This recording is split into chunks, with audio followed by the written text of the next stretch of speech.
Hey everyone, today we're going to be demonstrating a normal check-in procedure for our customers coming in for service today. Right here we have our night drop box. So this is for anybody dropping off after hours or on Sunday when we're not open.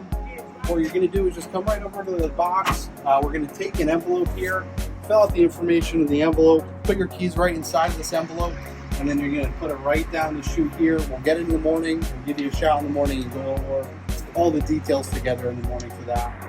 Alrighty, so if we're not using the night drop box for a drop-off vehicle, what we're going to do is during normal business hours, we're going to pull right up to these two bay doors here.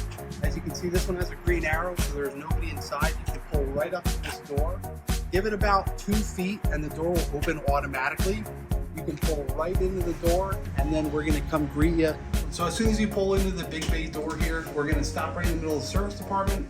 One of the advisors will come out and greet you inside of the service department. They're going to go over a couple of concerns with you, grab the mileage on the vehicle, do a full check-in process, and then from there we're going to meet you back at the desk here where we're going to put in all that information and take it from there. Alright, so after checking in with one of our advisors here, if you are waiting for the maintenance or service for your vehicle, we're going to take you right down this hallway here. There are going to be bathrooms here on the left. There is the showroom on the right, and then there is coffee, tea, hot chocolate back here on the right as well. And this is going to be the waiting room where you're just going to come sit down, make yourself comfortable, and then an advisor will come up and grab you with any sort of updates or when the vehicle is completed.